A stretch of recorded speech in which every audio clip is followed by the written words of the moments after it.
Hi everyone. Today is Wednesday, October the 20th, and today I want to review this book by Jim Rickards that I actually was quite hesitant to read.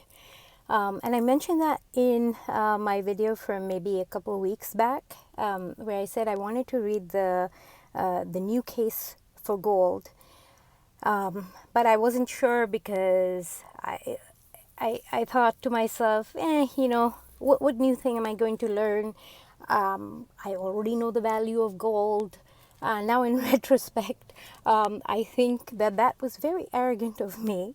And so, after I listened to this book on Audible, it was hardly a 4-hour listen, so it was pretty short, but it was such a good book, and there were so many nuggets of wisdom, pardon the pun, that I went ahead and bought the physical book as well because it's just brilliant. Like if I would have made notes on, in my little book that I make notes of the cool things that I learned from a book, if I would sit down to make notes from this particular book, I'd probably be transcribing the entire Audible recording because there was that much wisdom. So, in short, I highly recommend the book. It is absolutely brilliant, very well written, and you will come away learning something new, even if you think you're already pro gold, and even if you think you're already someone who doesn't kind of get shaken up by the so-called volatility of gold. And I say so-called volatility because that's the paper price manipulation, and not the true intrinsic fundamental value. And he does talk about that as well quite a bit.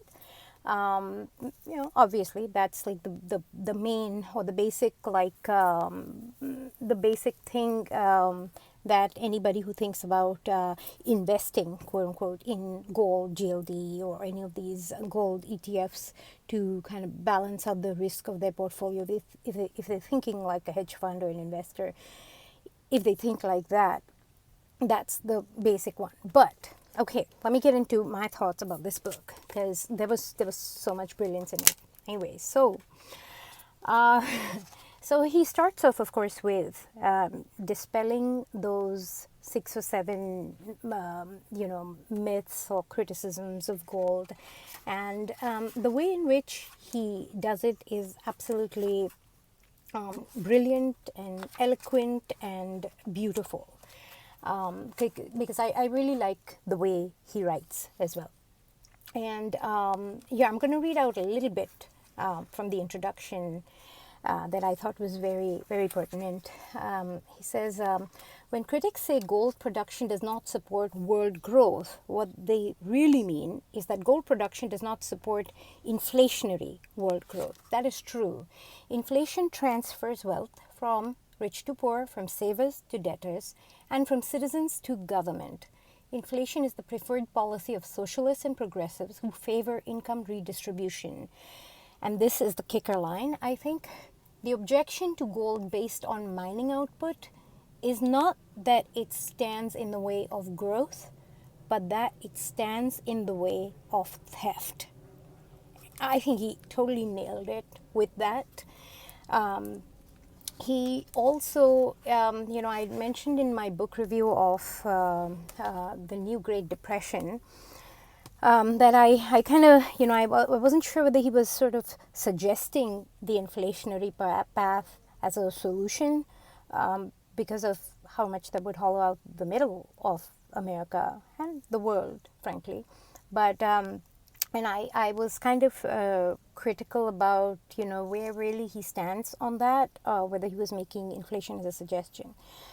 And I think I got my answer in this book, which is why I feel like it's kind of funny that I've been reading his books literally in the reverse order of how they were published. Because I first read his New Great Depression, then Aftermath, then Road to Ruin, and now The New Case for Gold. And I've still not read his two older books, which is The Death of Money and Currency Wars. And I probably won't read them or listen to them. I may read them, but not listen to them, because they're not read by the author. They're read by a different guy, and I listened to the preview or the sample, and it's not like I didn't like the reader's voice, but it's just that it didn't sound sufficiently like the author and his vibe. So I didn't like, because I like to listen to things in the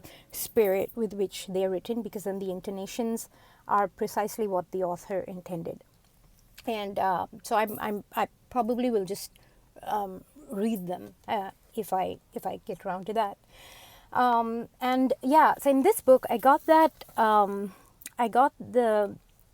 answer to what I was, that confusion that I was having about whether he was suggesting inflation. And no, he wasn't actually suggesting inflation. He was suggesting that in the absence of real growth, the Feds would take inflated fake growth, nominal growth. And if you want to know what nominal versus real means, I have a video that I put up a couple weeks back, which is called Understanding Financial Vocabulary to Improve Your Financial Literacy. Because nominal is just like the namesake value or the number, and the real is the actual, like here, and I highlighted that from the book too. It says, does the Fed prefer real growth? Yes, it does, but it will accept nominal growth with a big inflation component in lieu of that. In the absence of sufficient real growth, either inflation or outright default is inevitable. And so I guess in that scenario, so when you're talking about an outright default, or you're talking about inflation as sort of the lesser of two evils, he's saying that the Federal Reserve would basically prefer that. And he also makes that in a separate sentence. It says, in addition to fighting deflation, the Federal Reserve must cause inflation so that the United States does not go broke. Yeah. And yeah, so there's just so much sheer brilliance in this book. I can't even begin.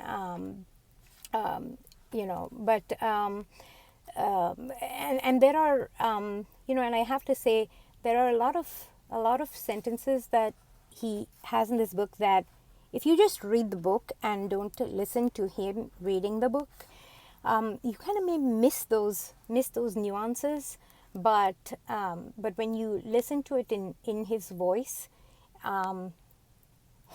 he does have that slightly cheeky vibe, when he speaks, at least, where he'll say things that, in a sentence structure that when read sound quite innocuous, but his intonation of things reveals the cheekiness behind the statement. For example, like there's one part in the book where he says, one criticism is gold has no yield. Yeah, gold has no yield, and that's its strength, because you get a yield for taking risk. With gold, where's the risk?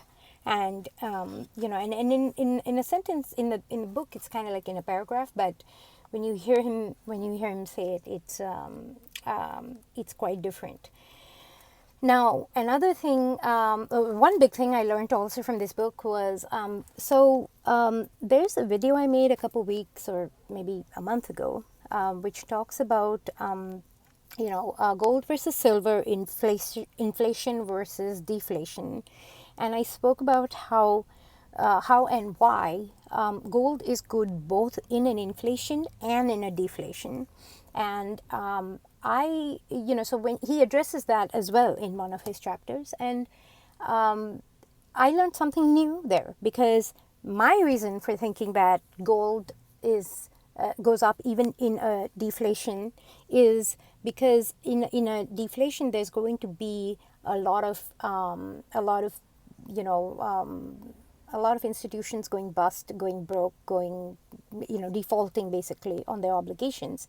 And gold as such is the only asset that is not somebody else's liability. Because when you hold a piece of gold, you are not you're not holding the obligation of somebody else. When you hold a banknote, you're basically that's a Federal Reserve note. In case if you've not read the note, read it. It says Federal Reserve note. That is an obligation of your government in a sense for that note. So. But when you're holding a piece of gold, it's already been mined, the energy has already been put in. There's zero counterparty risk, which is not something you can even say for Bitcoin, for example, because there is the on-ramp and off-ramp counterparty risk if the power grid is out, for example. But with this, it's like, you hold it, you own it. If you lose it, it's gone. For example, I misplaced one of my ring, my favorite ring from here, and I don't know where the frick it is. Maybe I dropped it in the Trader Joe's bathroom, or I don't know. But there you go. You hold it, you own it. You dropped it, you lost it. Like, it's on you. It's your responsibility. So there you go. So, but what I learned from him was that he actually, and he's very quantitative in his style. He goes into equations and stuff, and I really appreciate that. And so he talks about it in terms of like deflation, in terms of the reverse interest rate. So a nominal interest rate of 5%, inflation 2%, then your real interest rate is actually 3%, right? 5 minus 2. But when the math, he says, is a little bit less intuitive when deflation appears, because if you think about it, deflation is negative inflation. And then, and if the nominal rate is 5% and your deflation is 2%, then your real interest rate is actually 5 minus 2, which is actually 7%. So he takes the more mathematical stance, then I was taking sort of the more perhaps psychological stance, and the fact that who's going to default on debt versus who won't. And then I want to read a couple of his cheeky comments, because they're very witty. If I can find it here, but okay, here, so if you've not read this book called